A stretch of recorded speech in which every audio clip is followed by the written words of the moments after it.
Bueno, nuevamente un cordial saludo para todos. Para mí es muy grato participar nuevamente de estos espacios académicos e investigativos con ISEP, dada la alta calidad de todos los colegas que aquí se presentan. Bueno, les doy la bienvenida a todos y voy a pasar a compartir aquí la pantalla. Bueno, como lo decía Eva, quien me antecedía, yo les voy a hablar sobre la evaluación e intervención de un caso de un niño con comportamientos internalizados y externalizados. Este caso es de mi práctica particular acá en Colombia. Es un caso que yo atendí ya hace algún tiempo y quiero compartirles un poco la experiencia que para mí fue un reto y que a la vez me impulsó a seguir estudiando y aprendiendo. Bueno, voy a presentar lo siguiente. Yo voy a contextualizarles un poco los datos de identificación, la historia del consultante, de su familia. Voy a presentar en términos personales, de procesos personales, de la dinámica familiar, procesos escolares y académicos. Posteriormente les presentaré la explicación de la evaluación y cómo fue que se desarrolló el caso. Y por último, las estrategias de intervención que yo desarrollé. Un paréntesis, al final de que yo haga la presentación, con mucho gusto me pueden solicitar las preguntas que deseen. Entonces, bueno, a este paciente le he puesto un nombre diferente, Pablo, por aquello de mantener la confidencialidad y con el ánimo de poder hacer una lectura y una explicación más sencilla. Es un paciente de 11 años que al momento de la atención psicológica estaba cursando sexto grado. Él nació en la ciudad de Bogotá y estudiaba en ese momento también aquí en la ciudad de Bogotá. Bueno, el motivo de consulta importante, el consultante llega aquí en compañía de sus padres, quienes lo traen por motivación propia acá. Entonces, la madre reporta, él ha manifestado rebeldía y bajo desempeño académico. Últimamente se ha agravado porque va mal, muy mal académicamente, ha tenido problemas de disciplina y se ha vuelto muy agresivo con el papá porque cree que él le arruinó su vida. Se ha excusado en el tema de la separación. El padre refiere, en el colegio es distraído, está cargando mucho odio, dirige el odio hacia mí. Yo tengo otra relación, pero Pablo siente celos y se siente apartado. Yo creo que no está bien orientado. Y el niño, por su parte, manifiesta. Me siento triste porque mi mamá sufre porque no alcanza la plata. Tengo rabias a mi papá y hacia la señora con la que él está. Tampoco me gusta tener que compartir con la hija de ella. Voy a empezar entonces con los procesos a nivel personal. Entonces, los procesos afectivo-emocionales, la mamá pues refiere, ¿no? No le presta atención cuando le dice que va a terminar siendo un barrendero porque le va mal en el colegio, siente tristeza al escuchar a la madre preocupada por el tema económico, por lo cual le gustaría ayudarla. El niño, de hecho, en consulta dice que su mamá representa su tristeza y por su parte, él dice que su papá representa su rabia. ¿Y por qué representa su rabia? Porque él dice que su papá le ha comentado o le ha dicho que sus sueños no se van a cumplir y cuando le pega también, entonces siente mucha rabia. Considera que su padre lo ha ignorado desde que está con su actual pareja. Los padres refieren, por otra parte, que él es un niño muy emocional, consentido y con baja autoestima. Muestra alta motivación hacia los youtubers y hacia el dibujo. De hecho, él es muy, muy buen dibujante. Tiene bastantes habilidades para expresarse a través del dibujo. Tiene habilidades para hacer diferentes figuras. Previamente los padres lo han vinculado a actividades de tenis, karate y natación, las cuales al inicio acepta motivado, pero en la segunda o la tercera clase termina por abandonarlas. Algo importante es que el niño dice sentirse alegre por sus mascotas. Tener presente, el niño pues vive con su mamá porque los padres están separados y bueno, en la casa de su mamá tiene un gato como mascota, en la casa de su papá tiene un perro y en la finca de sus abuelos tiene una tortuga y una vaca. Para él son muy importantes sus animales. Él también refiere que ha construido un personaje que él lo titula NJ Omega. Este personaje lo tiene dibujado en sus cuadernos y dice que lo protege de situaciones donde él percibe peligro, donde se siente agredido. Es como la forma en que él expresa dibujando lo que él siente y a través de ello pues él logra como regularse. En procesos de interacción familiar, bueno, este fue un embarazo no planeado por parte de ambos padres y de hecho la madre en consulta comentó que ella rechazó el embarazo porque para ella era frustrante quedar en embarazo, dado que tenía metas de estudiar y trabajar. Hubo diferencias de las razones que cada padre tenían acerca del motivo de la separación cuando se la explicaron al niño. Por lo general, la mamá le dice que es que el papá fue muy fiel y que siempre los engañó, porque se incluye de manera grupal. Dice que no solamente le engañó a ella, sino que también al niño. Esto pues ya nos va dando cuenta de todo lo que siente también el niño cuando la madre le explica esto, ¿no? El padre, por su parte, le ha dicho simplemente que se han separado con su mamá porque no se pudieron entender. El niño convivió un año con el padre, pero una vez que él decidiera conformar una nueva relación, Pablo regresó a vivir con la mamá y en la actualidad vive solo con la mamá, de hecho, ¿no? Los padres tienen grandes problemas de comunicación y constantes desacuerdos en torno a la crianza del niño. Bueno, yo quise, para que quedara un poco más preciso cómo es la estructura, la dinámica de esta interacción familiar, hacer el genograma y el ecomapa familiar. Entonces recordemos que el genograma nos permite tener una representación gráfica de la estructura y la dinámica de la familia y por su parte el ecomapa familiar nos permite identificar la red de apoyo, las condiciones de la vivienda y los estilos de vida que se viven en cada uno de los miembros de la familia. Entonces, aquí vemos, nuestro consultante es Pablo, 11 años, aquí lo estoy señalando, es fruto de una relación entre la mamá que tenía 34 años o que tiene 34 años al momento de la consulta y el padre 33 años. Aquí vemos estos papás se separaron hace 4 años y desde la separación han tenido una relación conflictiva, aunque también en el tiempo de convivencia ellos nunca se casaron, siempre convivieron en unión libre. Durante ese tiempo de convivencia, pues siempre había conflictos y bueno, finalizaron con esa situación de separación. Aquí vemos, la mamá tiene una relación muy sobreprotectora, pero también conflictiva, muy ambivalente con el niño, y el padre tiene una relación conflictiva también con él. Actualmente, como les decía, el niño convive solo con la mamá, ¿cierto? Tiene también comunicación con los abuelos paternos, con los cuales tiene una relación bastante cercana y afectuosa, son su principal red de apoyo. También tiene comunicación con sus abuelos maternos, es una relación cordial, aunque no tan cercana como con los abuelos paternos. El padre, pues tiene, aquí como vemos, tiene una nueva relación con una mujer de 30 años. Esta persona tiene una relación cordial, pero distante con el niño, ¿sí? La señora, digamos, también, pues ellos conviven, pero la señora además tiene una niña de 10 años, fruto de una relación que la cual ya terminó.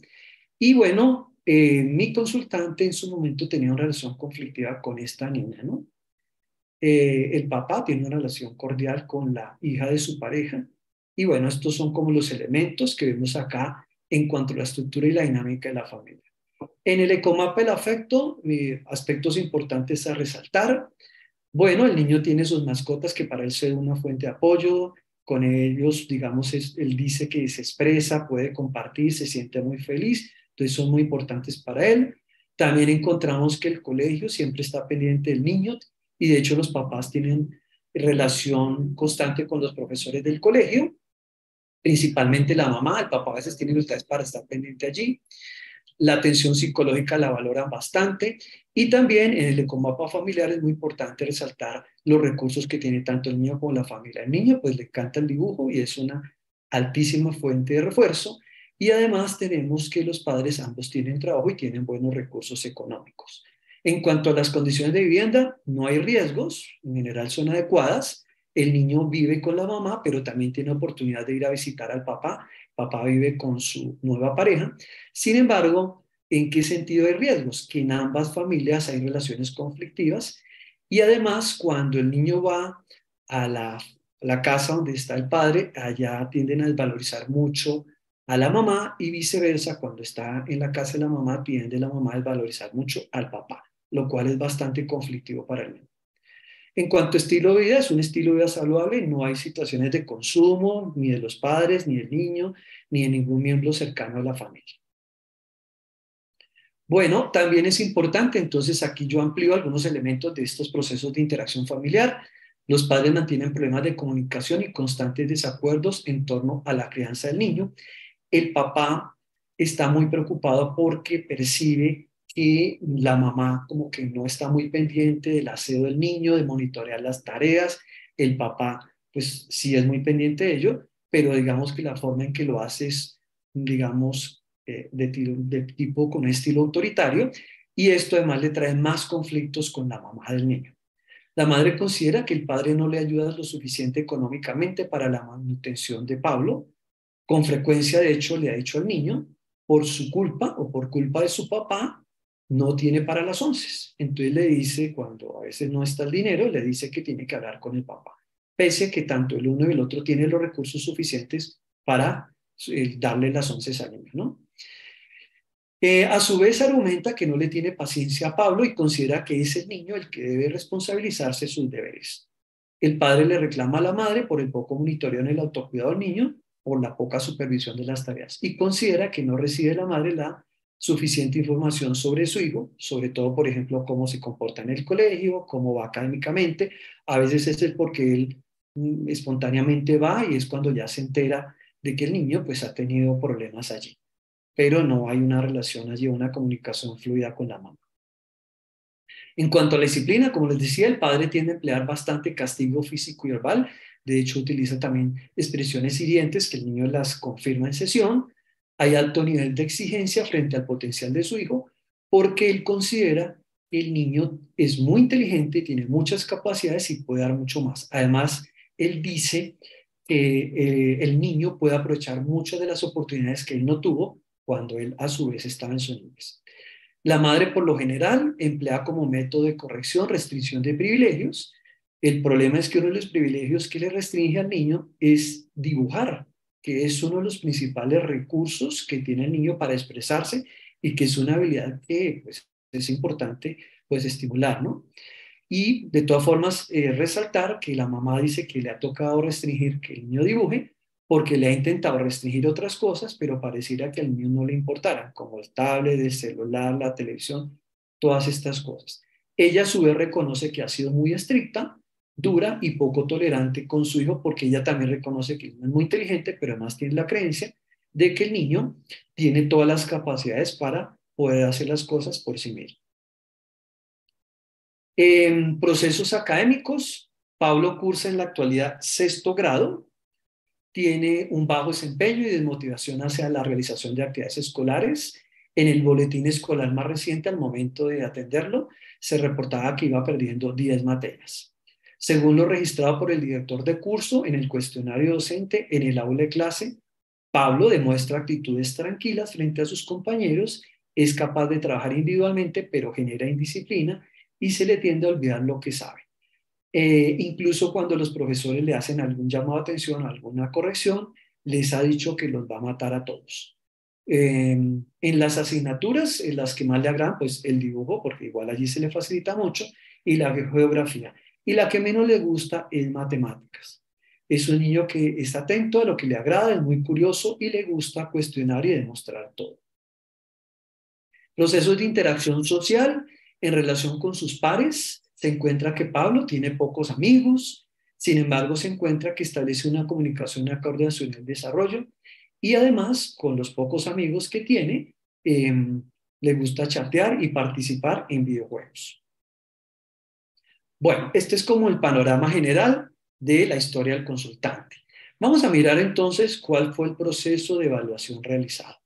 Entonces, se trabaja con padres, con el niño y el maestro. Yo siempre, antes de atender a un niño, y así debemos hacerlo, cuando uno trabaja con menores de edad, lo primero es pues tener el consentimiento informado de los padres y bueno, en primera instancia, pues ubicarme cuáles son las quejas y que ellos me ubiquen en la historia del niño. Entonces se hizo en ese sentido una entrevista semiestructurada a ambos padres, se les envió a cada uno el cuestionario de datos personales, el CDP, donde se profundiza un poco sobre la historia del consultante. Bueno, la observación en consulta, el DOFA de la crianza, que es un formato que ahorita más adelante les voy a mostrar, donde yo les paso a los padres para que cada uno identifique cuáles son sus debilidades, sus oportunidades, sus fortalezas y las amenazas que perciben en el ejercicio de la crianza con su hijo.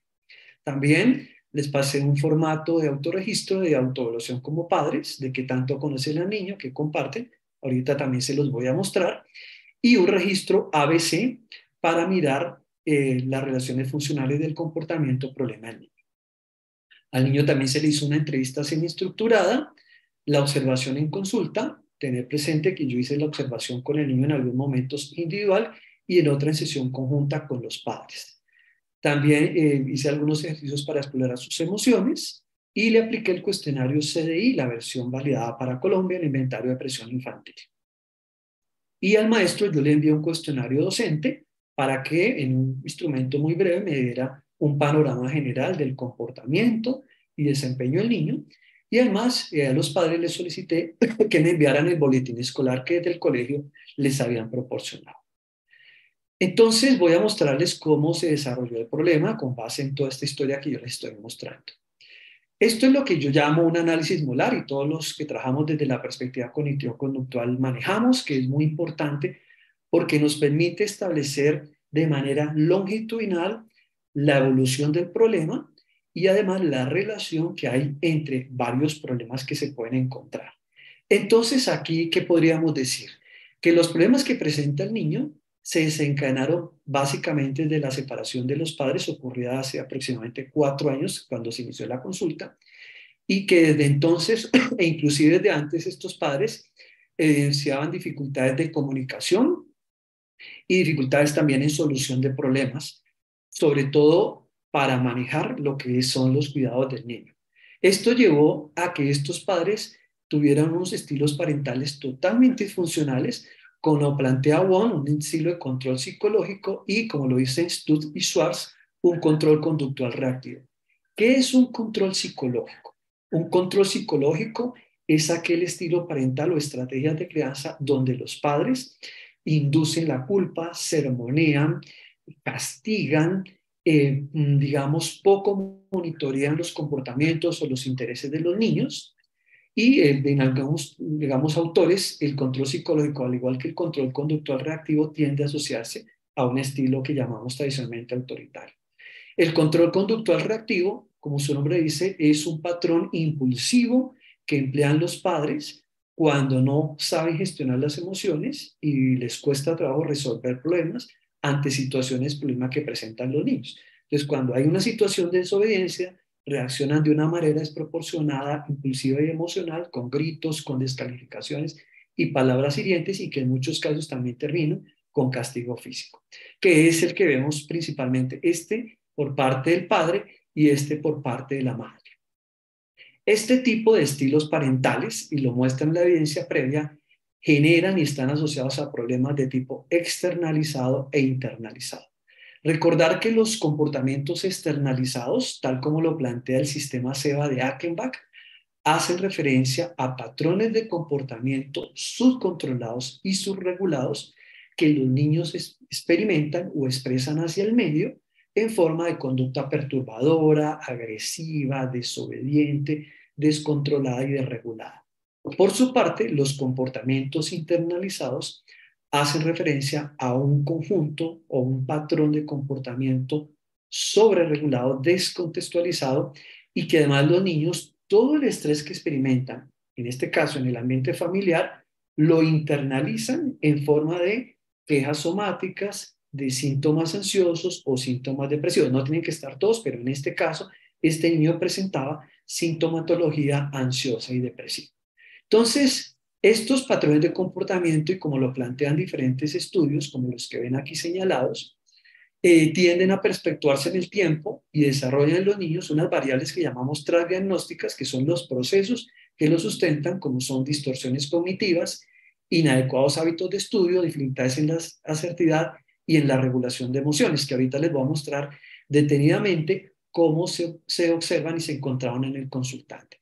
Lo que sí es cierto es que todos estos problemas psicológicos que presenta el niño, a su vez, han incidido en los problemas académicos que él evidencia, pese a tener todas las capacidades intelectuales para tener un éxito académico. Él en su momento estaba perdiendo pues 10 materias.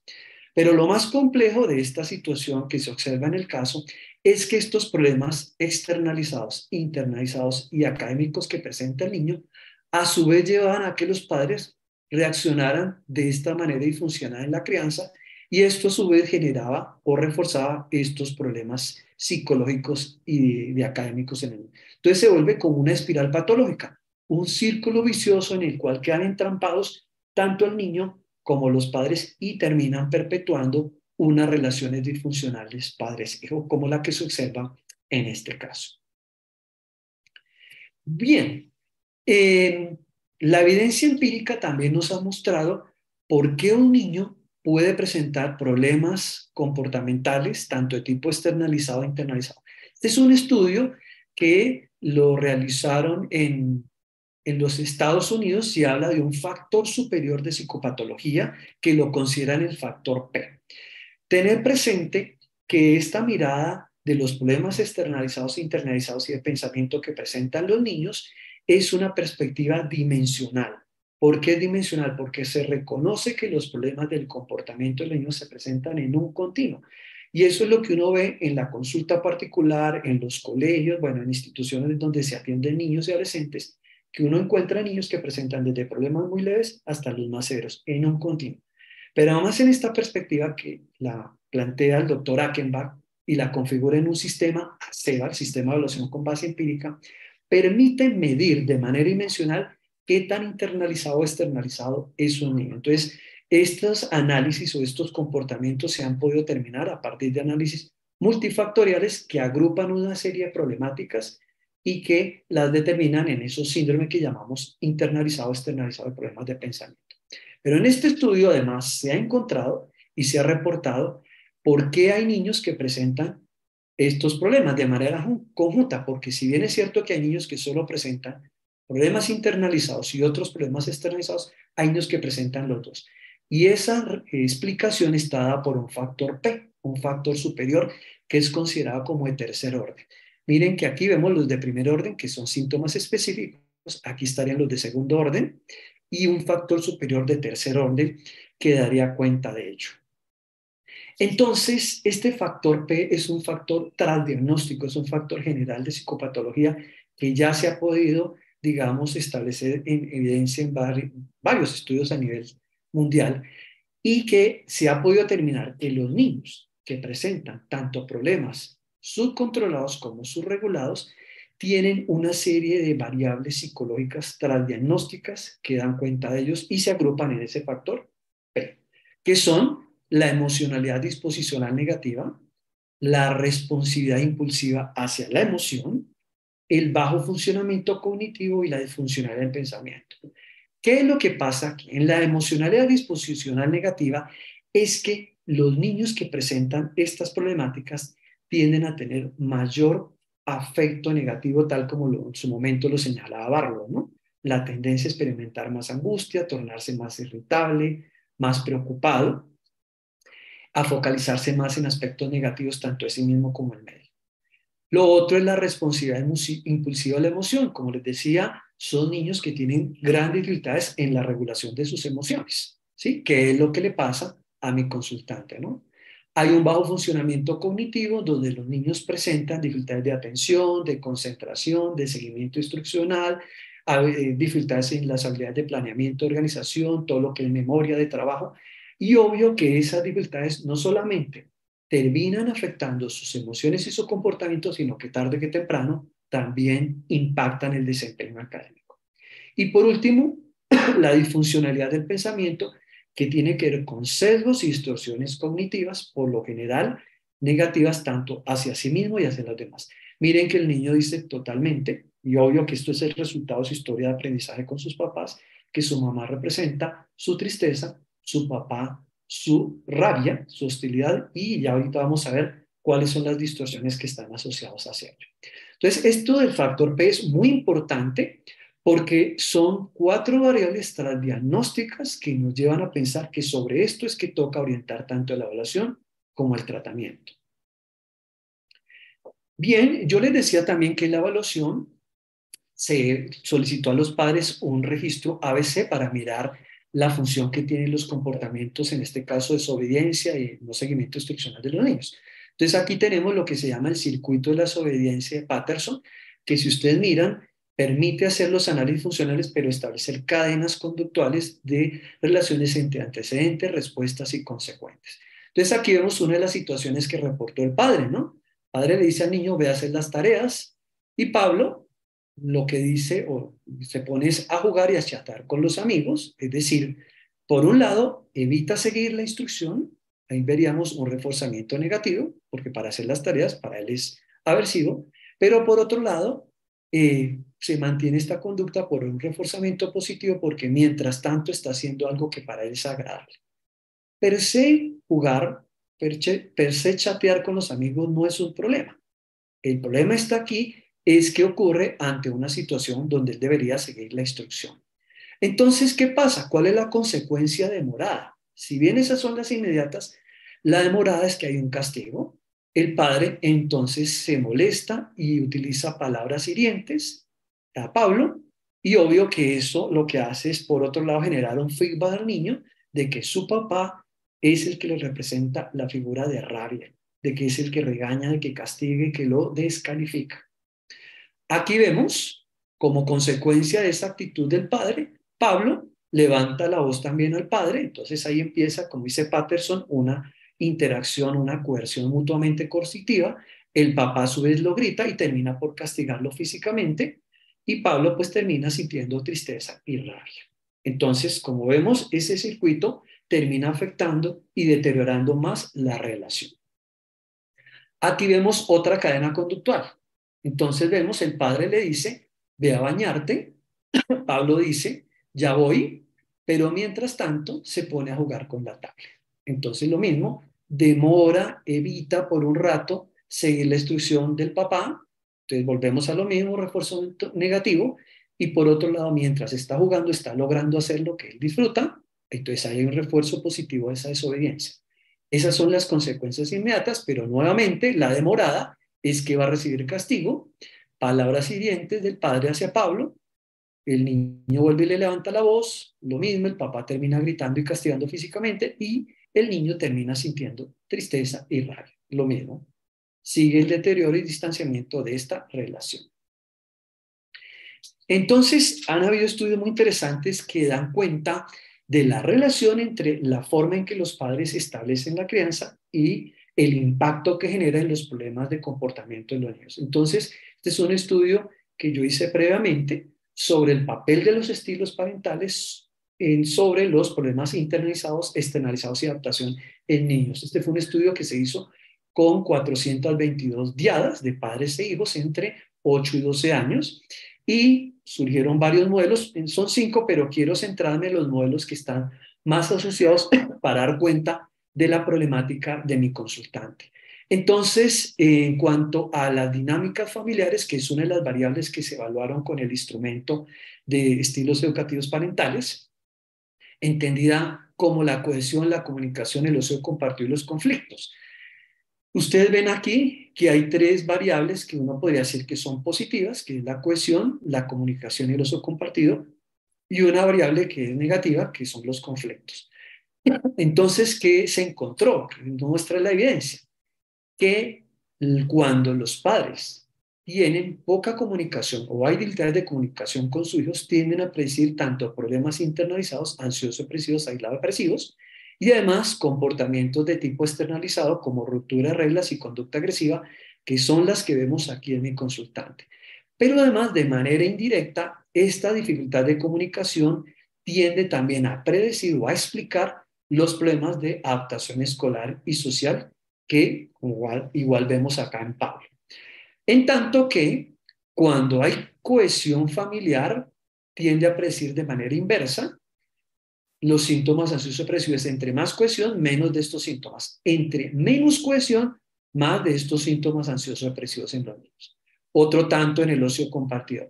En cambio, cuando hay conflictos en la familia, es decir, desacuerdos en los padres, discusiones frecuentes, como son las que vemos entre los padres de Pablo, pues tienden a predecir lo mismo, síntomas aislado-depresivos, ruptura de reglas, conducta agresiva de manera directa, pero también de manera indirecta terminan afectando a través de la conducta agresiva la adaptación escolar y social de los niños, como pasa con Pablo. Aquí vemos otro de los modelos que tiene que ver con las prácticas parentales, cómo predicen estos problemas.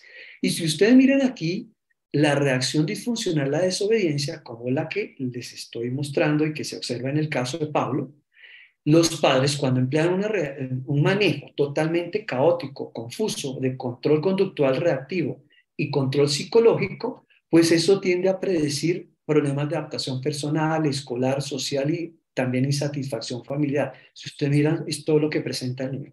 Pero además, estas reacciones disfuncionales que emplean los padres en el ejercicio de la crianza, a su vez, predicen de manera directa problemas internalizados y problemas externalizados.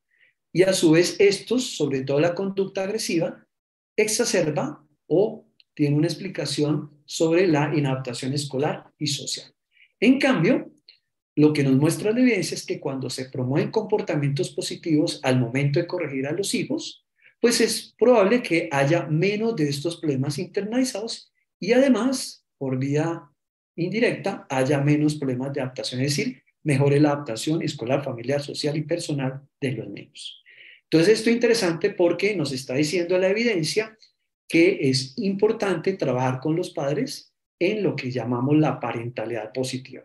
Y la parentalidad positiva no implica ser permisivos con los niños, sino que haya un equilibrio entre la estructura, es decir, las normas, los límites, y haya un equilibrio también con la calidez, es decir, un intercambio afectivo, que se muestre interés por los niños y haya un monitoreo sobre los comportamientos adaptativos.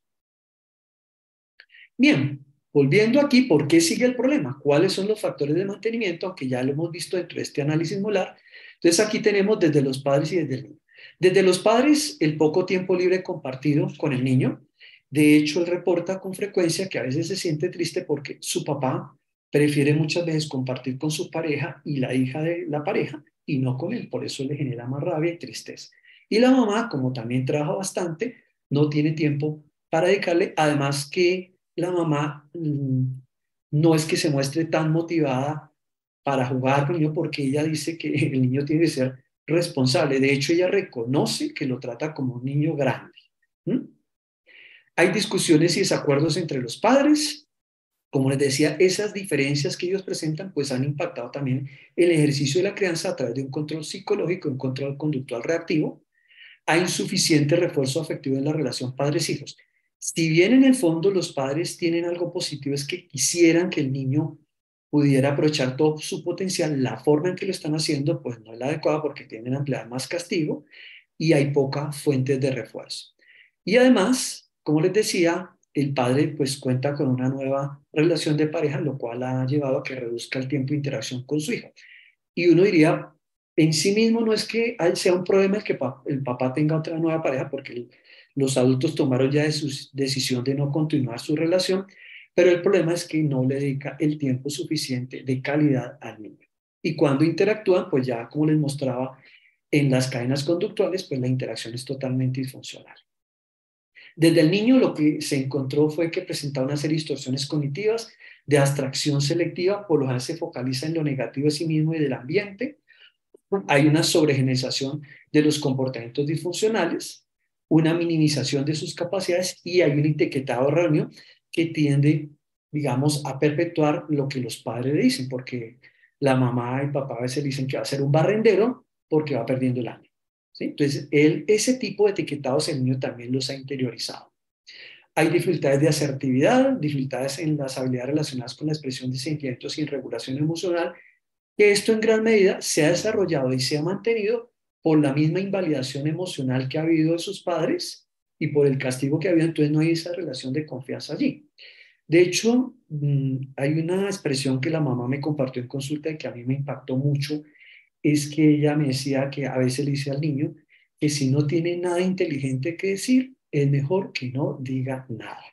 Entonces, fíjense hasta dónde llega esas expresiones tan hirientes y tan descalificadoras que en últimas han llevado a que el niño pues, no desarrolle habilidades para poder gestionar sus emociones, expresarse de manera asertiva y tener en últimas una relación de confianza con sus padres.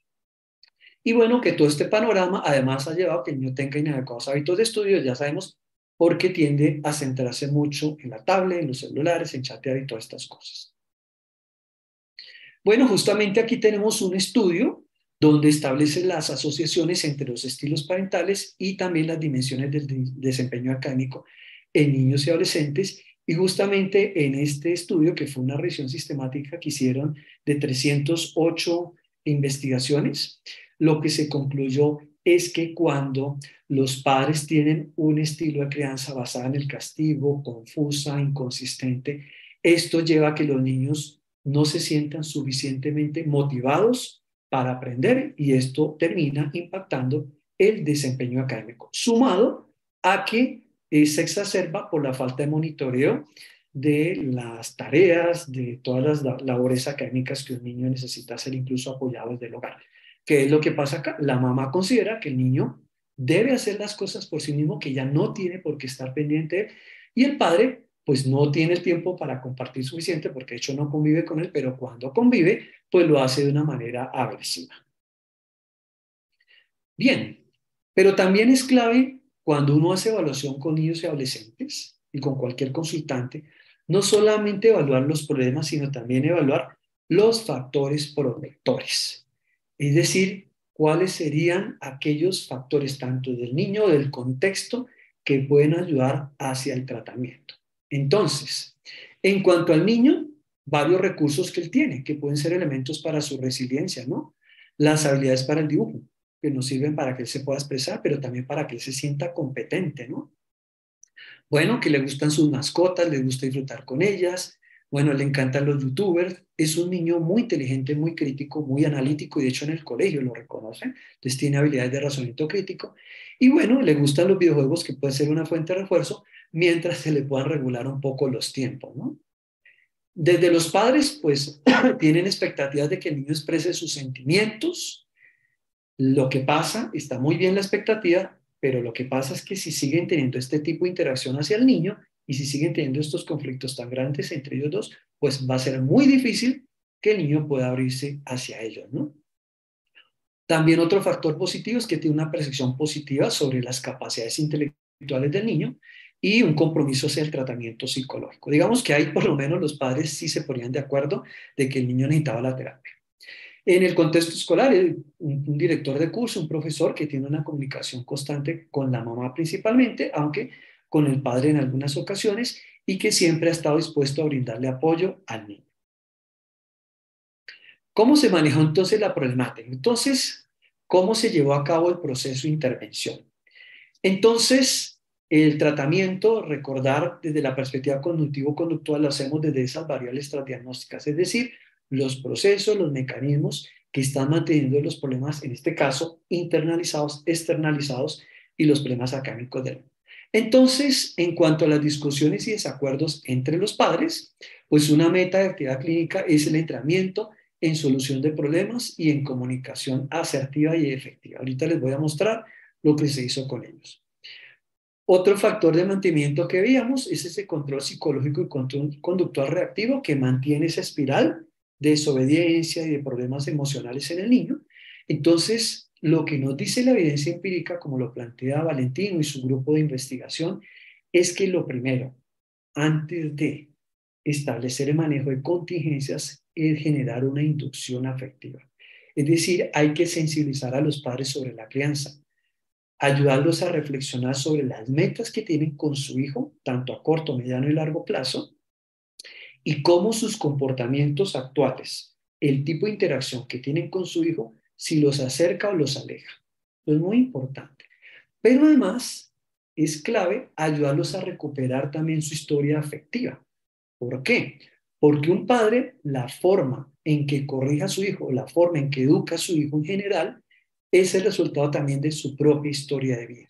Entonces, cuando los padres recuperan su historia de vida, su historia afectiva, de cómo ellos los corrían cuando niños y cómo se sentían, y luego lo comparamos con la forma en que lo están haciendo actualmente, seguramente los va a sensibilizar y los va a poner a reflexionar y tendrán más apertura para cambiar la forma de interactuar con su hijo. Entonces, la propia historia afectiva es clave.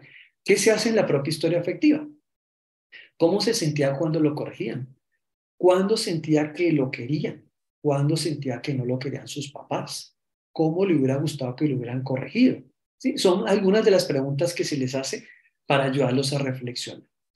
También algo que posibilita esa sensibilización es la autoevaluación de padres. Ahorita van a ver el instrumento que utilicé porque los pone a pensar de cómo están distribuyendo sus tiempos, sus intereses y el monitoreo que hacen sobre el comportamiento del niño. Y como les decía, también el DOF de la crianza, que hoy les voy a mostrar lo que contestaron mis consultantes. Lo que se busca también es la promoción de la expresión de pensamientos y sentimientos padres-hijo.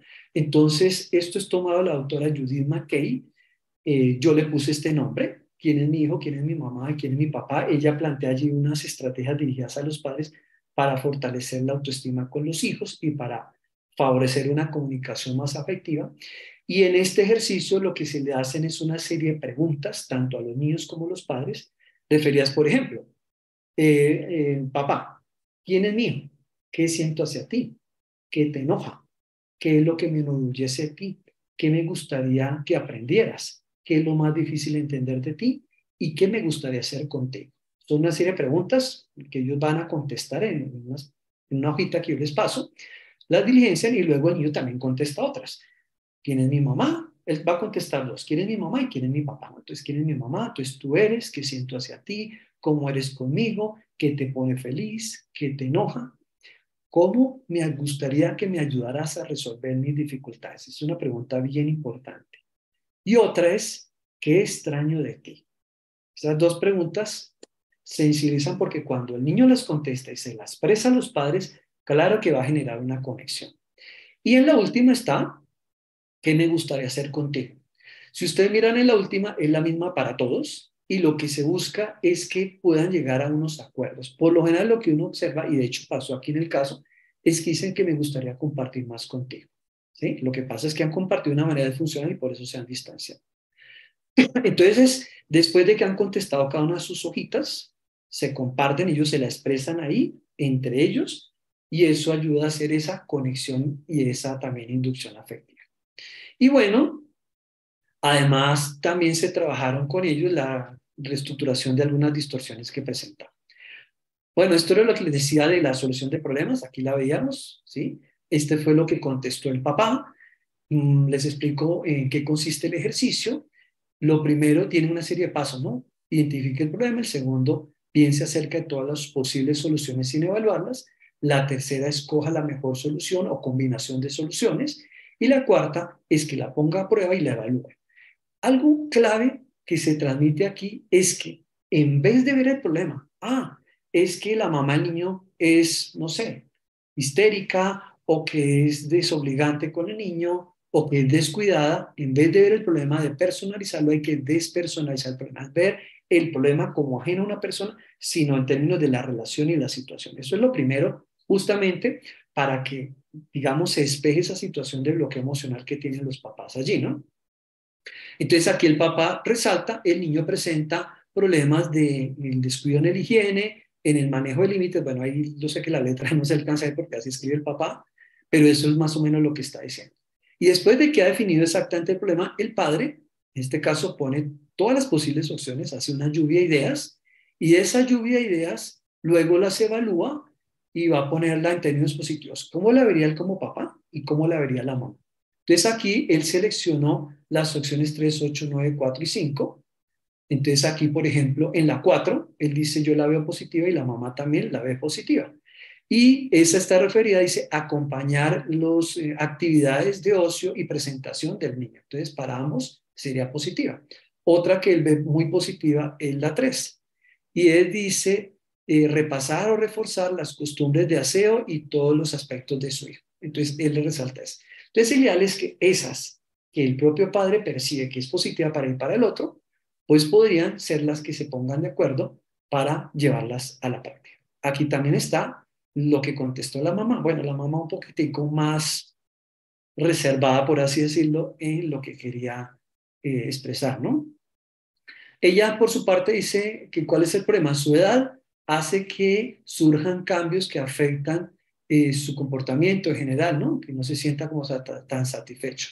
Y aquí vemos las opciones, explicarle las consecuencias, recordarle la importancia del aseo personal. Entonces, bueno, por lo menos el aseo personal, ahí coinciden y algo que resalte es hablar con el niño sobre lo que sucede. Ella dice que lo ve positivo y la número dos también. Esta número dos va a ser importante porque es donde, digamos, tanto papá y mamá coinciden y por ahí se podría empezar a hacer ese trabajo conjunto, que de hecho fue lo que se acordó.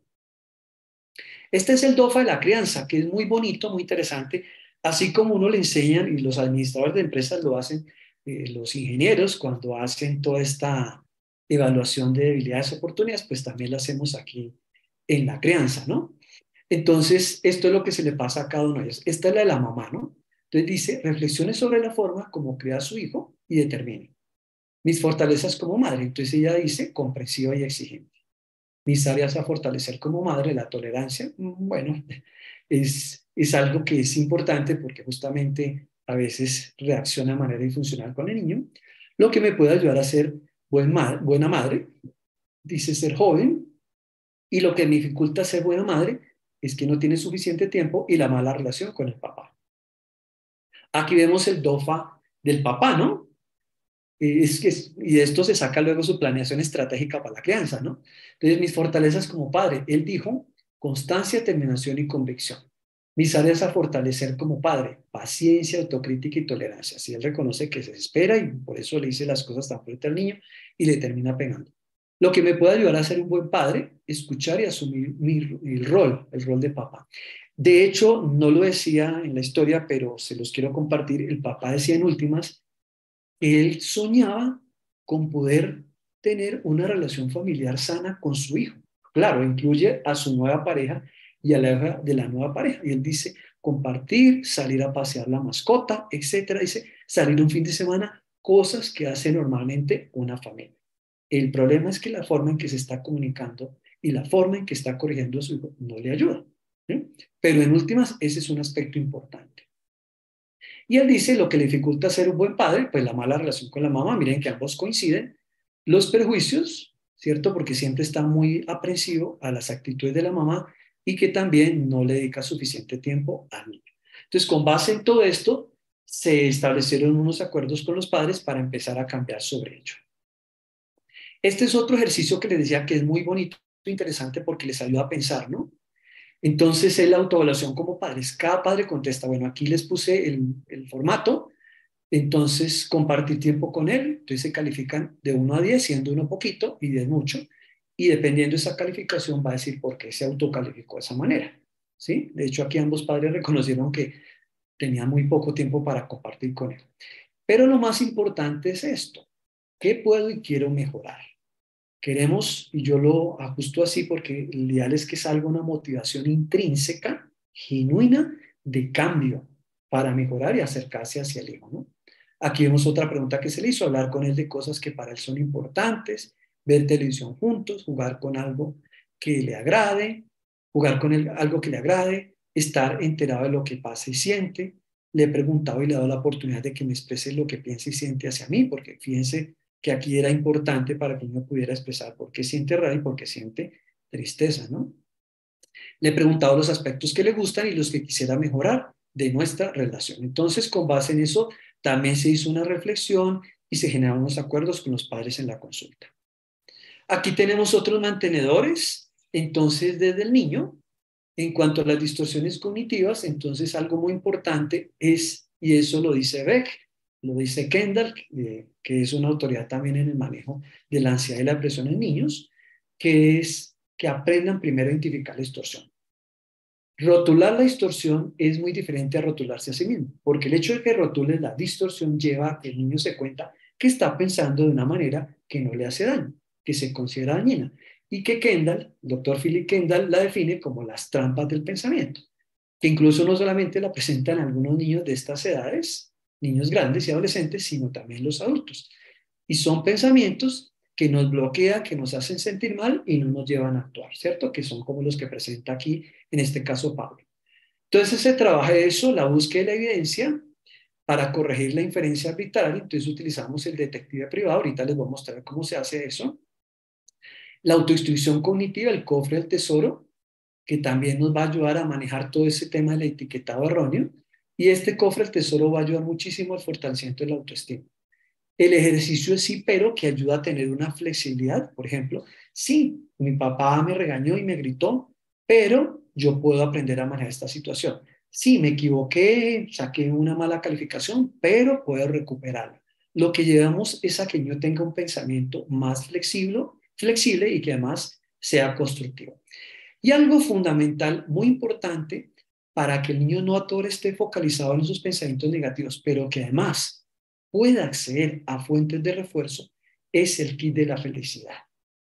Entonces, el kit de la felicidad es adaptado de los planteamientos de la doctora Ruth Fredrickson, que dice que cuando se activan emociones positivas a través de acciones, es muy probable que se genere una ampliación cognitiva, es decir, se tiende a pensar de una manera diferente y al pensar de una manera diferente puedo resolver problemas y puedo comportarme mejor.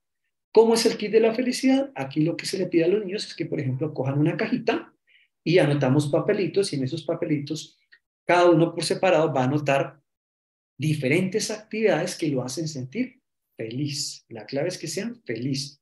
En el caso de él, pues jugar con sus mascotas, pintar, hablar con los amigos, etcétera. Entonces cada una la va metiendo en el kit y obvio que también a cada una le da un valor.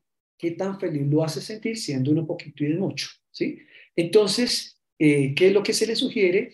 Que él puede todos los días experimentar sensaciones placenteras, él puede tener también un control de su vida cuando hace actividades constructivas y productivas, pero que lo hacen sentir feliz. Y que igual cuando se sienta triste o cuando sienta rabia, puede ir a su kit, porque esto es como el kit de primeros auxilios, ¿no? Que cuando uno se siente lastimado o se ha cortado, va uno al kit de primeros auxilios, pues también cuando se sienta triste, angustiado, molesto, lo que sea, va a su kit de felicidad. Y el ideal es que ponga en práctica lo que está allí. Bueno, para los inadecuados hábitos de estudio, se trabajó en la Olimpiada de los Inteligentes, es adaptada de Adele 2013, y es unas estrategias muy concretas de autocontrol donde el niño va a valorar cuáles son las materias donde tiene dificultad, va a evaluar el grado de dificultad que presenta, siendo alto, medio, bajo, y va a generar alternativas para superar esas dificultades. Además, en esta Olimpiada, se llama Olimpiada porque son una serie de etapas que tiene que ir pasando para lograr un objetivo. En este caso, ¿cuál es? Ganar nuevamente las materias y ganar su año. Por eso es como una carrera, que sí va a presentar obstáculos, pero el ideal es que los pueda sortear. Muy importante esto dentro de la Olimpiada es que se le trabaja el horario personal. No necesariamente es el horario del colegio, aunque se puede incorporar, pero es su horario personal.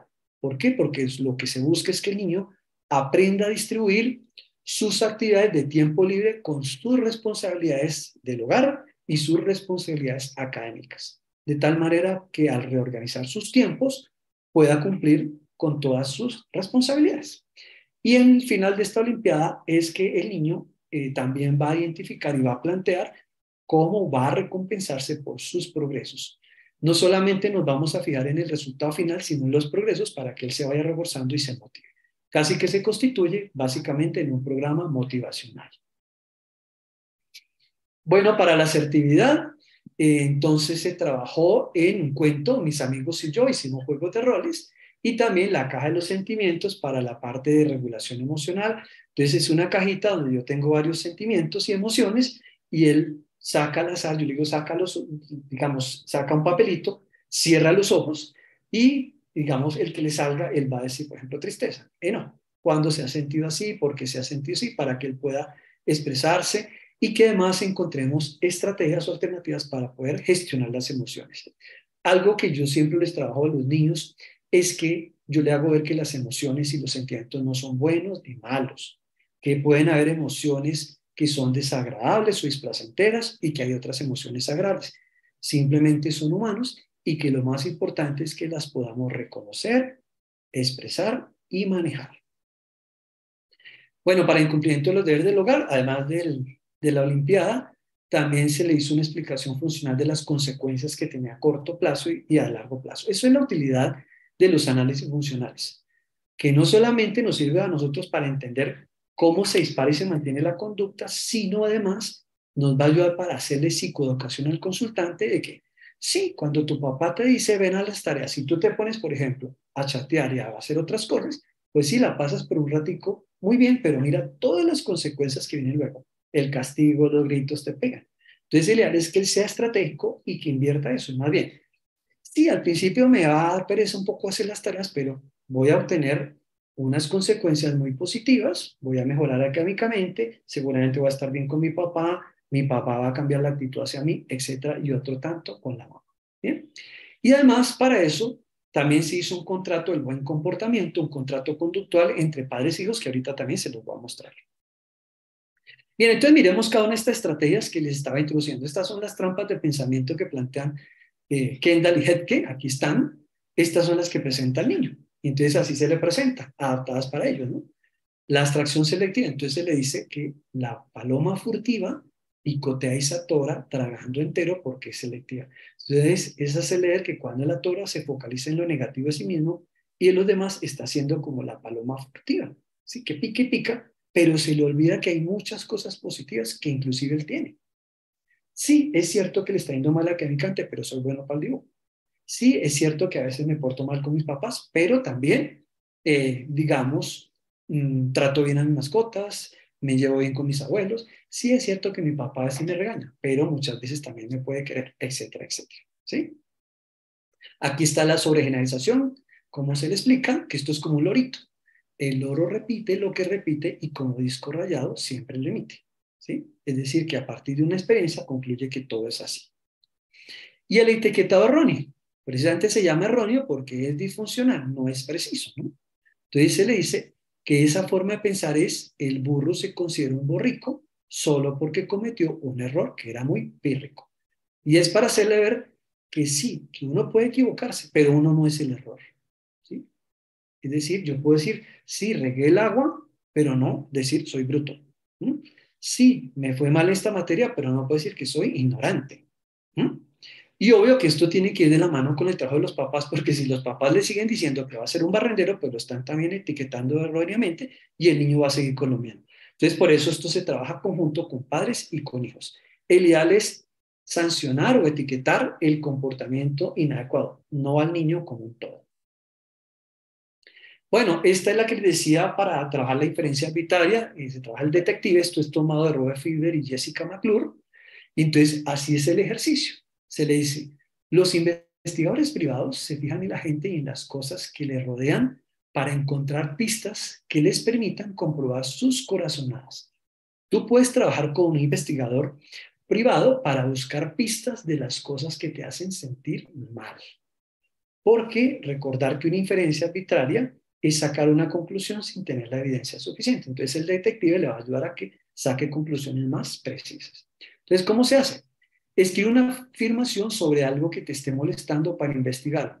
¿Cuál es tu corazonada? En últimas es, ¿qué evidencia tienes? ¿Cómo sabes que eso es así?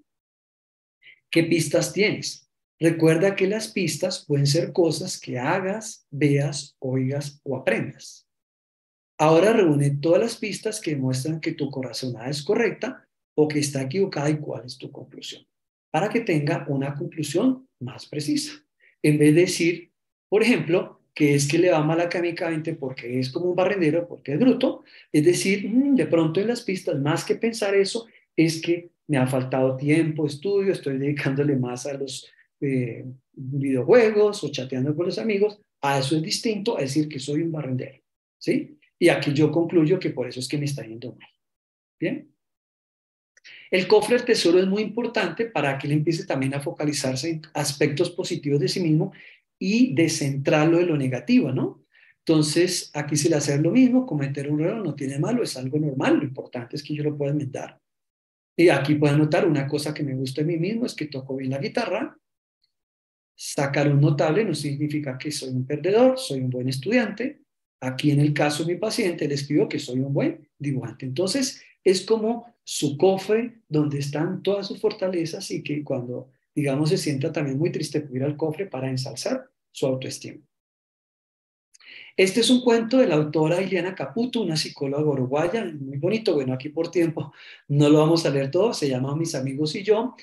Y lo que se le enseña a los niños es a través de esta estrategia, es que la asertividad, aquí se le pone una serie de situaciones que enfrentan los niños para que él aprenda a discriminar cuando hay un comportamiento inasertivo, por ejemplo, cuando es un comportamiento agresivo o una comunicación pasiva, y el ideal es que gestione y haga la que es asertiva. Entonces, es un cuentico donde se le presentan situaciones para que él aprenda a manejarlas. Y este fue el contrato del buen comportamiento que yo utilicé con los padres y el niño. De hecho, lo uso con muchos de mis consultantes. El ideal es que el propio niño lo escriba, ¿cierto? Y le sacamos una copia. Entonces, para yo guardarlo en mi historia y otra es para el niño, ¿no? Para que la tengan en la casa. Aquí el niño pone su nombre, la fecha. Entonces yo, Pepito Pérez, o en este caso sería Pablo, me comprometo a. Él va a poner aquí. El ideal es que al principio solo pongamos 3 alternativas o 3 comportamientos para mejorar. No tantos, porque si no se va a sentir sobrecargado y no los va a cumplir. Máximo 3. Y lo mismo los papás. A cambio, mis padres se comprometen a. Aquí manejamos las cláusulas adicionales, cláusula de unificación. Esto es muy importante porque a veces los niños evidencian comportamientos que superan lo que se ha acordado o espontáneamente hacen otras cosas que no se tenían muy presentes, sobre todo cuando un papá y una mamá se han focalizado en los comportamientos disfuncionales, pues es importante empezarlos a focalizar en los comportamientos adaptativos del niño. Entonces, si el niño evidencia un comportamiento adicional, pues que tenga un incentivo. Cláusula de penalización dice en caso de que no haya cumplido mis compromisos. Entonces, esto es muy importante. Un niño cumple y sigue más la norma si él participa, ¿sí? Entonces aquí, repito, o en este caso, Pablo, ¿qué pasaría si tú no terminas de hacer las tareas completas? ¿Tú qué crees que va a pasar? Y ellos ponen ahí qué consecuencia o qué privilegio no van a tener. Nunca, nunca, eso sí, nunca va a estar el castigo físico acá. Ya sabemos, la evidencia hoy nos ha mostrado que el castigo físico pues regula por un momentico la conducta, pero en última lo que estamos modelándole a los niños es que los conflictos se relacionan con la violencia y esos niños van a seguir comportándose así. Y más un niño que además presenta conducta externalizada. Entonces, nunca, nunca castigo físico. Más bien, un procedimiento de coste-respuesta. Cláusula de revisión en caso de que haya realizado un acuerdo. Esto a veces no se tiene en cuenta, pero es clave, porque resulta que pudo haber ocurrido que el niño cumplió y tuvo acceso al reforzador o tiene derecho a acceso al reforzador. Y digamos que el niño plantea, como de hecho lo planteó Pablo, salir a jugar fútbol con mi papá. Y resulta que ese día está lloviendo y no pudieron salir a jugar fútbol, pero la consecuencia tiene que darse inmediatamente, entonces hay que tener el plan B. Entonces no sé jugar a fútbol, ellos plantearon ver un videojuego, ¿sí? O hacer un videojuego. Aquí firma el niño o pone su nombre, si no tiene firma, los papás y el mediador o testigo que será el terapeuta.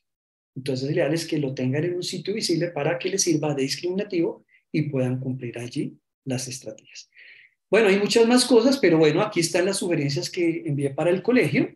Entonces voy a leerlas rápidamente para fortalecer y retroalimentar también lo que el profesor nos decía, ¿no? Es importante que el niño siempre esté en los primeros puestos cerca del profesor, así tendría la posibilidad de estar más atento a las explicaciones que se hacen en la clase. Se puede ubicar también al niño cerca de los compañeros que tengan un comportamiento tranquilo, que los lleven a regular, porque recuerden que Pablo tenía problemas de disciplina, ¿no? Es fundamental facilitar espacios y actividades donde el niño pueda mostrar sus habilidades y obtenga éxito con el fin de fortalecer su autoeficacia. Con el fin de fortalecer un liderazgo en el niño se pueden generar actividades que el niño pueda coordinar, que a su vez incrementen la confianza en sí mismo. Otro recurso que puede promover en el niño un comportamiento adecuado con sus compañeros y sus profesores es el dibujo. Entonces, por eso decía que aquí para el tratamiento va a ser clave que en la evaluación miremos todas las competencias, las fortalezas, porque nos van a servir para estimular conductas que llamamos funcionalmente adaptativas, opuestas, ¿no? En este sentido, se puede generar espacios donde el niño pueda expresar sus emociones mientras dibujo y que pueda hacer actividades cooperativas con sus compañeros donde él participe pintando en un trabajo de equipo, ¿no? En caso de que el niño vuelva a evidenciar indisciplina, es muy importante motivarlo a que pida disculpas, así como que haga un comportamiento adicional positivo como forma de corrección. Esto técnicamente es lo que llamamos una sobrecorrección restitutiva, así se llama en términos operantes. Es decir, cometí el error, pero yo no soy el error, sí debo reconocerlo, ¿cierto? Hacerme responsable, corregirlo, pedir disculpas y hacer una acción adicional reparadora. Es muy importante transmitir al niño que si uno comete el error, pues hacerse responsable, no culpar, porque la responsabilidad moviliza, en cambio la culpa paraliza. Y aquí lo que necesitamos es que el niño se movilice, ¿sí? Entonces, por eso, esta sobrecorrección es muy importante. Obvio que a los profesores se las vamos a poner en términos sencillos, no tan técnicos para que la puedan entender, pero para que ustedes entiendan qué es lo que hay detrás de esa sugerencia. Se recomienda revisar periódicamente que el niño solo tenga sobre el pupitre estrictamente lo necesario para focalizar su atención en la actividad de clase, mantener periódicamente el contacto visual con el niño y solicitarle ocasionalmente su retroalimentación sobre lo que está hablando en clase. Esto le puede ayudar al niño a centrarse en la información que los profesores le estén presentando al grupo. Con el tiempo, como el tiempo de permanencia del niño en actividades es poco, se puede volverlo a centrar preguntándole lo que ha elaborado con el fin de recuperar la atención. En vez de estarle diciendo usted por qué está distraído, por qué molesta, entonces uno lo puede vincular diciéndole, Pablo, por favor me ayudas aquí a leer esta parte, Pablo, ayúdame tú a repartir este material, ¿sí? Le hacemos un RD, un refuerzo de una conducta que sea más adaptativa. Y finalmente, pues mantener ese acompañamiento con la familia para que el trabajo sea en común. Bueno, yo quería compartirles este caso. El paciente avanzó bastante. Los padres todavía presentan una serie de dificultades al momento de cerrar el proceso, pero por lo menos se logró que el niño mejorara académicamente. Y bueno, yo lo que quería decir es que así como el COVID vino para quedarse, también los comportamientos saludables de los niños. Sigamos trabajando por ellos. Bueno, muchas gracias. Eso era lo que yo quería compartirles del caso. Entonces, bueno, no sé, nos quedan unos minuticos, unos 10 minuticos si quieren para comentarios o preguntas. Voy a estar aquí al tanto. Bueno, yo me ubico aquí.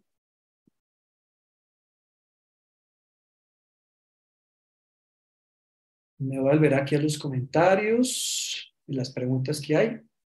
Ah, qué bueno, hay una persona de Guinea Ecuatorial. Un saludo, sé que es el único país de África que habla español. Un saludo a Guinea Ecuatorial. Panamá.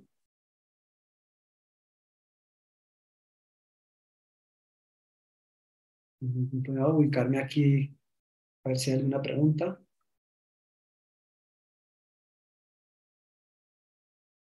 Bueno, aquí preguntan que si la sesión va a estar disponible. Sí, va a estar disponible en el canal de ICEP.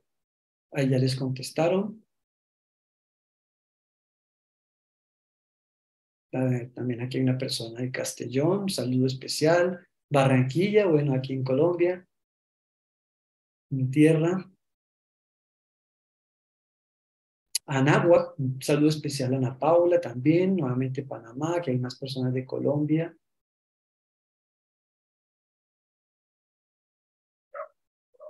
Bueno, aquí Cristian Hernández, un saludo especial. Me preguntas, para un caso como este, ¿cómo se aborda la educación con los padres y el niño? Sí, es muy importante explicárselo en términos funcionales, pero con un lenguaje sencillo y concreto. Fíjense que los registros que recopilamos, ABC, y lo que recopilamos de la entrevista nos va a servir para entender y explicarles, así como yo les hice ahorita con este esquemita, algo parecido les podríamos hacer a ellos para que ellos entiendan incluso gráficamente ver el problema ya. Cuando uno les va hablando y les muestra gráficamente, mire, esto pasó antes y esto pasó después y el niño esto, seguramente les va a quedar más claro. Pero además, no solamente les vamos a decir cómo se desarrolla el problema, por qué se mantiene, sino cómo ellos pueden participar activamente para modificar ese problema. Teniendo presente que aquí no se trata de buscar culpables ni inocentes, sino mostrar que hay cosas que funcionalmente no son las más apropiadas. Entonces se trata de eso, entonces se pueden hacer cosas de ese estilo. No sé si te contesta, Cristian. Bueno, aquí también alguien más de México. Sí, Gabriela señala, la dinámica de los padres afecta el comportamiento de los niños a tal punto. Desafortunadamente sí, y pasa mucho. Si ustedes miran la mayoría de los casos que nos llegan a la consulta, y lo mismo, los casos que detectan los profesores en los colegios, sin decir que es en el 100% de los casos, con frecuencia los papás tienen un papel importante allí. Pero vuelvo, insisto, no es para que los culpalicemos, sino que los ayudemos a entender lo que pasa y les ayudemos, porque para eso nos buscan, para que les demos la ayuda necesaria. Bueno, aquí, Nubia, te agradezco, me dices que muy acertado el caso, ejemplo, y muy bien estructurado, muchas gracias. Y tu pregunta, Nubia White.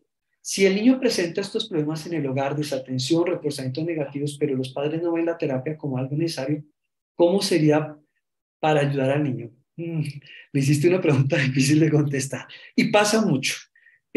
Pues a veces tenemos un estigma que las sesiones de psicología o la terapia de psicología como que a veces no es lo más importante. Pero yo siempre le digo, cuando ocurre eso, que se den la oportunidad de probar. Les digo así, venga a la sesión. O si lo estamos haciendo virtual, conéctese y fórmese su criterio. ¿Sí? Dese la oportunidad. Incluso yo les digo, ponga su grado de equilibrio antes, qué tanto esto va a funcionar siendo poquito y 10 mucho, y después del proceso vuelva a evaluar para que usted forme ese criterio. Y mira, esto no solamente ocurre con los padres, sino, por ejemplo, con adolescentes. No hay nada más difícil que atender a un adolescente que va obligado a la consulta. Entonces yo siempre le digo, bueno, dése la oportunidad de usted formarse su criterio, conozca la sesión, yo le cuento cómo trata, yo utilizo muchas metáforas para explicarles cómo va a ser la sesión, yo les hablo de la metáfora del futbolista, yo le digo que tú eres como el capitán del tratamiento, yo soy como el entrenador, voy a utilizar los ejemplos de Colombia, yo le digo tú vas a ser un Falcao y yo voy a ser aquí como el entrenador, el técnico Néstor Lorenzo, que es el actual técnico, yo digo, yo soy como un técnico así, pero tenemos también unos jugadores que son suplentes, por ejemplo, la mamá, el profesor, incluso le digo, bueno, ¿a quién ponemos de arquero? ¿A quién va a ser el defensa? Y él mismo los va poniendo y a veces pueden estar los hermanos, digo, sí, ya está el equipo, ¿sí? Y esto nos va a ayudar como para que él sienta que la terapia no es algo tensionante. Y el hecho que nos vean ahí trabajar así, incluso con los padres, ayuda a que vean que esto no es algo como tan alejado, como tan extraño, sino que en último nos va a ayudar a que podamos hablar de una manera fluida. Pero sí es un reto que siempre es importante tener presente, ¿no? Bueno, aquí me están hablando. Muchas gracias, les agradezco las gracias que me están diciendo aquí, me alegro que les haya aportado. Ah, Neila me pregunta lo del cofre, el cofre de este tesoro que las. Entonces, pueden coger también una cajita, ¿sí? Perdón, yo voy aquí a aprovechar que yo las tengo a veces para mostrarlas en consulta. Yo tengo varios, las uso mucho, mírenlas. Yo a veces les muestro a los niños estas cajitas y entonces aquí él va poniendo en su cajita los papelitos, lo vamos haciendo a la par, si lo estamos haciendo virtualmente. Obvio, si estoy en la consulta, en el consultorio presencial, pues otro tanto los llamo y él los va a construir. Entonces, en ese cofre va a poner cosas que le ayudan también a nutrir su autoestima. Soy bueno para el dibujo, como le pasaba a Pablo. Me encantan las mascotas. No sé, hoy gané el partido de videojuegos, lo que sea. ¿Sí? Entonces, eso es para que la Tora esté recordando que tiene muchas cosas que lo hacen sentir fortalecido. Y en el kit de la felicidad que les decía anteriormente, que se parece, es que él va a poner actividades que lo ponen feliz y las puntúa de 1 a 10. Y cuando se sienta triste o preocupado, o no solamente, en cualquier momento que quiera decir, ay, bueno, voy a ver qué saco de mi kit, lo que salga es lo que va a poner en práctica. ¿Sí? Bueno, Claudia Liliana Ramírez, muy bien. Al inicio de la intervención, ¿con quién se puede empezar a trabajar? ¿Con los padres o con el niño? Por lo general, casi siempre es con los padres, porque si son los principales factores de mantenimiento o la estrategia que ellos están manejando es la que está manteniendo, debemos empezar por allí, ¿sí? Pero además es porque es importante devolverle a los consultantes, a los papás y luego al niño, pues la formulación, el análisis que hemos hecho y cuál va a ser la estrategia de intervención. El hecho de que tú ya le retroalimentes, ya estás empezando la intervención, ¿sí? Entonces, sí, yo creo que en principio los papás. Bueno, un saludo también a Perú, Angie Paola. Bueno, aquí varias personas del Politécnico también. Fito, un saludo. Arequipa, Perú. Sí, Jairo, aquí me preguntas que si el niño puede ayudarles, ¿qué más? Sí. Mira, muchos de mis estudiantes me han enseñado cosas. Algunas de las cosas que yo les compartí aquí también las he aprendido de mis estudiantes. Y entonces hacen unas cosas tan creativas. Hoy los niños que les encanta la tecnología, pues la podemos utilizar en un buen sentido. Hacen infografías, cartillas, incluso especie de blogs. Bienvenido, hoy en día lo podemos utilizar. Bueno, Cristian, me alegra de haber contestado la pregunta. Bueno, el procedimiento me pregunta aquí desde las aulas. La verdad no pude hacer mucho porque después los padres tuvieron dificultades económicas y todo, y bueno, las mismas situaciones de conflicto que a veces tenían no llevó a que pudiéramos hacer un seguimiento como uno quisiera, pero sí es importante hacerlo. Bueno, me pregunta en Gracia que cómo se explica que la dinámica familiar es estable y que los niños tengan trastorno de comportamiento. Muy importante pregunta. Tener presente que los niños tienen múltiples influencias ambientales, el entorno familiar, el entorno escolar, el entorno social y hoy en día hasta el entorno virtual. Hay que prestarle mucha atención. Entonces, habría que mirar si en otros entornos hay dificultades. Por ejemplo, como cuando ocurre el bullying, ¿sí? El ciberbullying ocurre en el entorno escolar y pueda que en la casa haya unas relaciones armónicas, pero a veces el niño si de pronto tiene sobrepeso o es un niño con problemas del aprendizaje o tiene alguna característica física llamativa, a veces los niños lo utilizan para hacer daño. O a veces, como les decía, en la virtualidad, ¿no? Ustedes saben que a veces los adolescentes, los niños se conectan y a veces se encuentran con extraños y ocurren situaciones totalmente disfuncionales, ¿no? Entonces toca mirar qué otras influencias ambientales. Sería como para tenerlo presente, ¿vale? Janel Gancedo me preguntas, en los casos en que un niño ya está clasificado como problemático a nivel escolar, generando problemas como burlas al niño o estrés sobre los padres para poder para abandonar problemas, ¿qué convenios o intervenciones se pueden realizar a nivel escolar para mejorar el ambiente del niño en su círculo de desarrollo escolar y que muchos padres asisten a consulta por solicitud de la escuela? Muy importante y es una de las problemáticas más frecuentes. Lo primero es que del entorno escolar no se utilicen rótulos negativos hacia los niños. ¿Sí? Niño problemático, o el niño hiperactivo, o el niño desobediente. Nunca utilizamos eso. Por lo que les decía anteriormente, porque reducimos el valor del niño de ese comportamiento y si lo rotulamos, el niño se va a comportar como tal. Eso sería lo primero. Lo otro, igual como se manejaba con Pablo, siempre establecer una comunicación fluida, padres y profesores. Tal como lo dice Bronfenbrenner, lo decía Bronfenbrenner, el mesosistema, la interacción que hay entre los microsistemas como el microsistema familiar y el microsistema escolar. Si hay esa comunicación constante, seguramente se pueden establecer acuerdos y ayudar al niño a superarlo, ¿no? Porque en la medida en que haya acuerdos sobre las normas, los límites, pero además que se reconozcan los aspectos positivos del niño, creo que le va a ayudar bastante. Lo otro es, técnicamente lo llamamos RDO, refuerzo diferencial de otras conductas que son funcionalmente opuestas. Es decir, ese niño que se comporta de manera desobediente o que se comporta de manera contestataria y disruptiva, pues involucremos, le démosle responsabilidades, involucren actividades de liderazgo, ¿sí? Miren qué competencias tiene ese niño para que en el entorno escolar no solamente lo vean como el niño que desobedece, ¿no? Y que además se le refuercen ese tipo de comportamientos. Y bueno, sí en muchos casos hace muy bien como lo planteas tú, en algunos casos sí toca remitirlo a una consulta clínica externa al colegio, ¿no?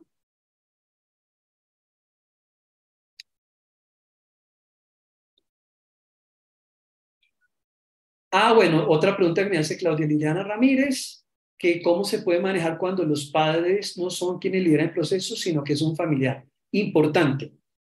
Siempre trabajamos con padres y o cuidadores. Hay un modelo que es el modelo tetrádico que plantea Jaime Rodríguez Sacristán que dice, en la atención a niños trabajamos con el niño o el adolescente, familia y o cuidadores, profesores y el equipo de terapeutas, porque a veces hay casos donde no solamente está la participación del psicólogo, el psiquiatra, terapia ocupacional, fono, depende, ¿no? Entonces, claro, si a veces los papás no son, o a veces la abuelita es la que tiene la patria potestad, o de pronto es la que apoya en la crianza, pues va a ser una figura bien importante, ¿sí? Ahí se trabaja de la mano con la familia extensa. Entonces, es el proceso similar, ¿no? Sí, también se debe hacer. O si es una tía, depende, bienvenidos.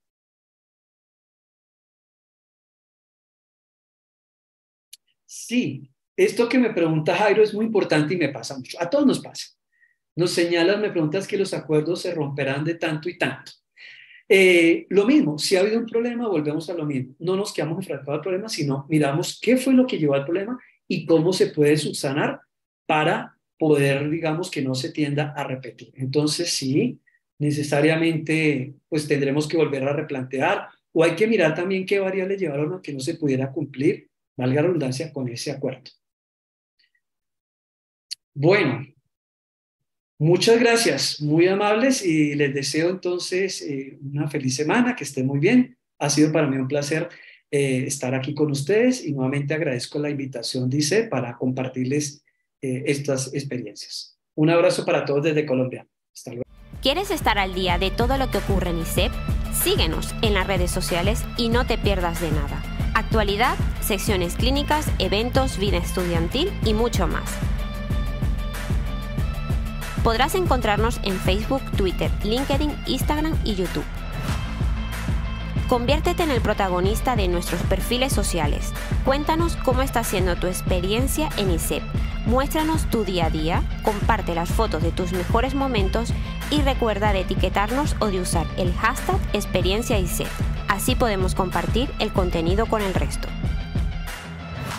ISEP, un lugar donde las grandes cosas pasan. Con ISEP siempre sumas.